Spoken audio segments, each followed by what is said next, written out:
Então, é muito doloroso para nós até mesmo ouvirmos sobre essas coisas. Vocês repararam como o silêncio agora é geral? De vez em quando aquele burburinho, todo mundo queria falar, vocês lembram? Mas agora nós já estamos compreendendo um pouco mais esse processo. Já podemos ir fazendo reflexões à medida que vamos avançando em nossa compreensão. Não é? Já podemos começar a trabalhar nosso interior. Porque essa experiência, ela nos cabe individualmente. Vocês já tentaram transferi-la para alguém? Ainda não? Ninguém quer, ué. Mas há quem queira. Uma hérnia de disco? Há quem queira. Só se for. Lembram que no princípio desse trabalho, transferimos para essa reunião as informações que a espiritualidade nos forneceu antecipadamente a esse processo, informando que nós estávamos inaugurando o 8º andar, com possibilidade de abrigar quantos? 400 leitos. Foi falado da reunião. Essa Ângela é muito. Não falou sábado. 400 leitos só no sábado? Naquela tarde. Nós temos quantos?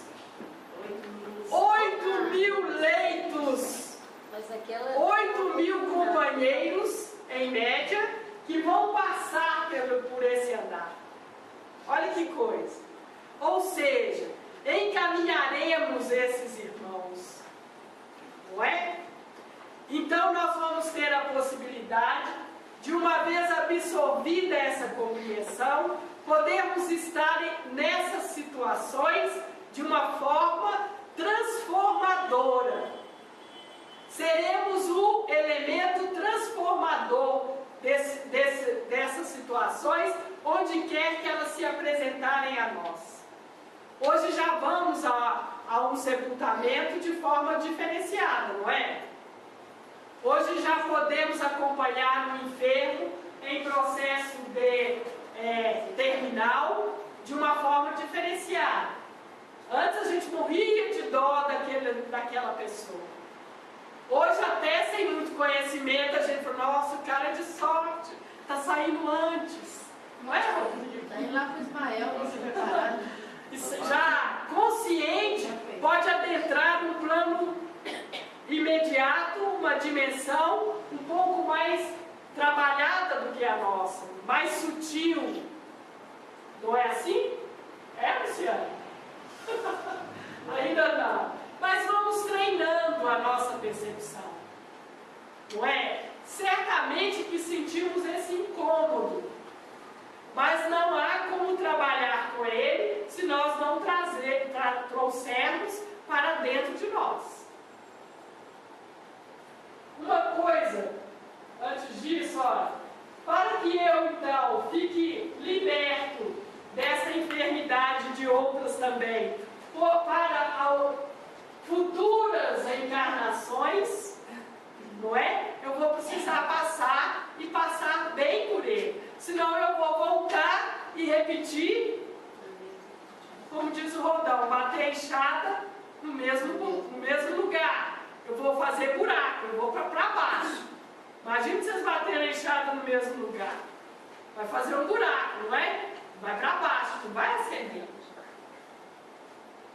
Uma coisa que eu pude constatar nesses casos de indivíduos que estão passando pelo processo do câncer é que quando o indivíduo destinado a desencarnar através disso, quando o indivíduo muda a sua atitude durante a encarnação, quando o indivíduo começa a viver e a praticar atos opostos à contraparte, aos atos de maldade, de egoísmo, quando ele começa a praticar atos positivos ou atos de bondade, então observa-se que, quando chega o momento dele passar pela necessária experiência dessa queimação cancerosa para a liberação da luz interna dos seus átomos, a mudança de comportamento que foi feita durante a vida ameniza aquele processo. Olha que importante. Então nós estamos compreendendo até mesmo a possibilidade de amenizarmos esse processo. Na medida em que nós vivemos conscientes e podemos praticar atos opostos. Nós não falamos aqui que existe uma quantidade de atitudes em nós que produz a enfermidade, que ativa a enfermidade em nós.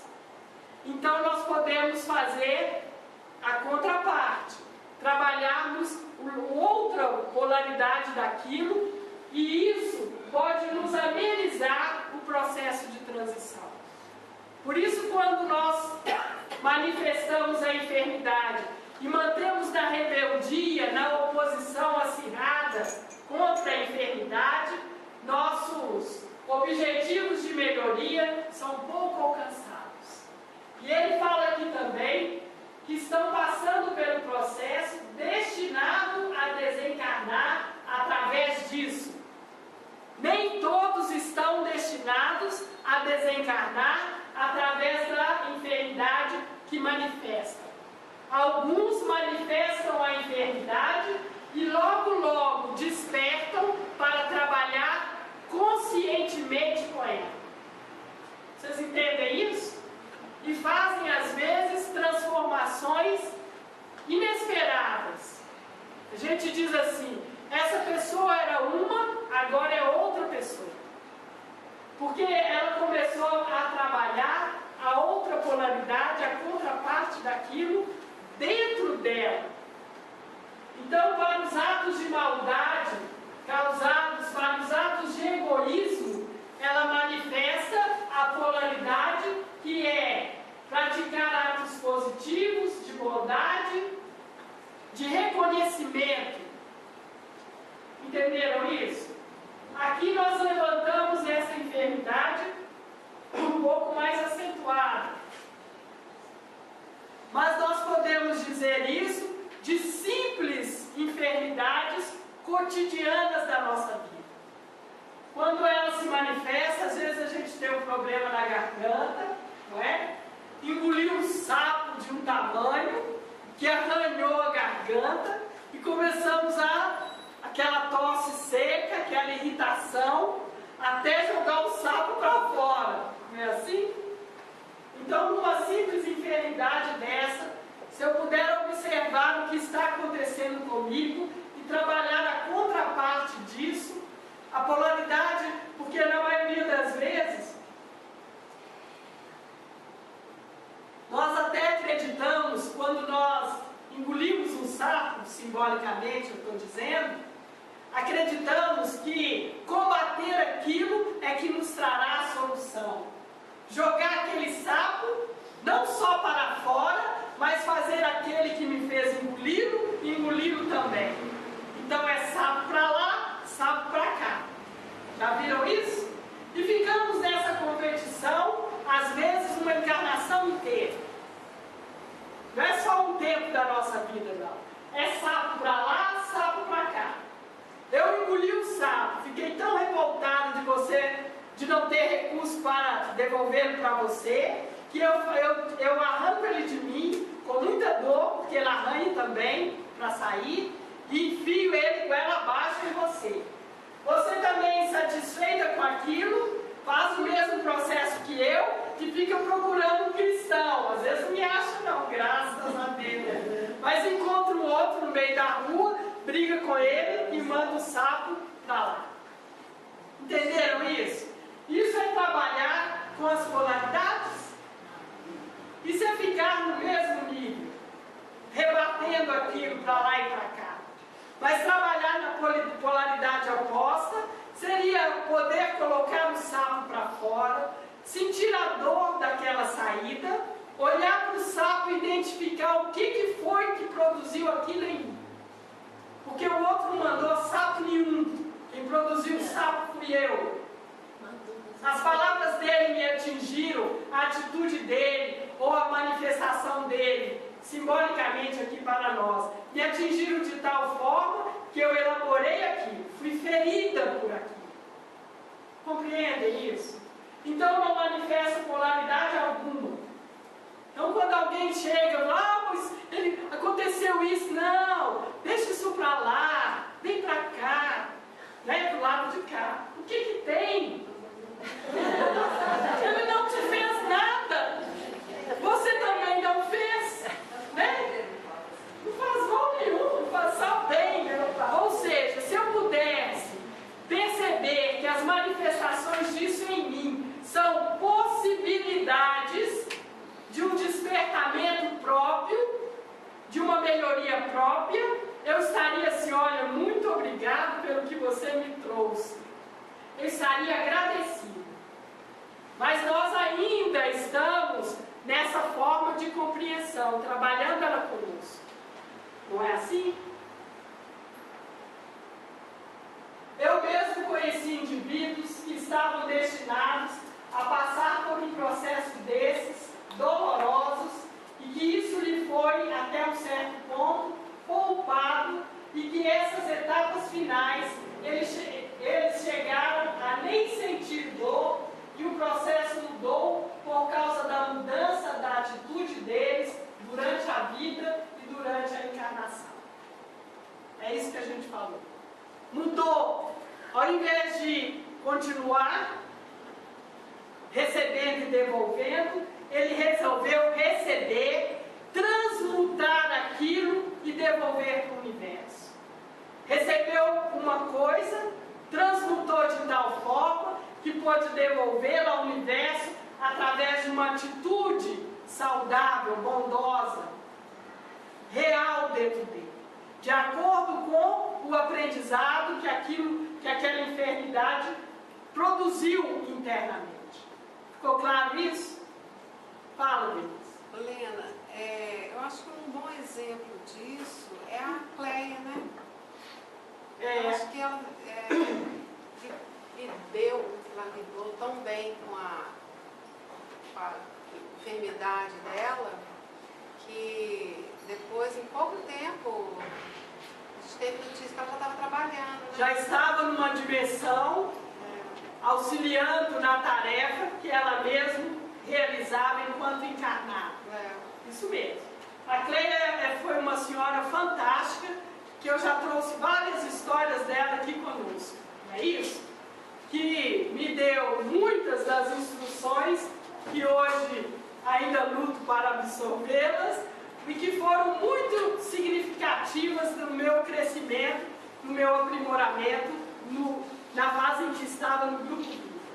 Não é isso? E manifestando a enfermidade, o câncer, em algum momento ela já preparou tudo, organizou a vida para desencarnar. E após uma reunião de tratamento amor, realizada lá no grupo Vitor, o Espírito comunicou: Cleia, engavetamos por enquanto o seu processo. Ganhou mais um tempo, não é? Ela falou: ai, que maravilha! E organizou a vida de tal forma que pôde ir fazendo esse processo durante a vida, durante a encarnação, para não manifestar esse estado doloroso, esse estado que nós buscamos sempre evitar, da dor de um desencarne com uma enfermidade dessa. Dor física e moral, não é?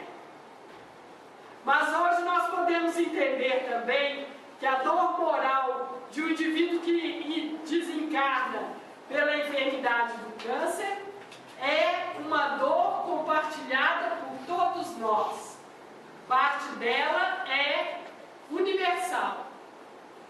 Ou seja, está também em cada um de nós. Por isso que ele diz que todos nós temos a probabilidade de manifestar. Nesta ou noutras encarnações.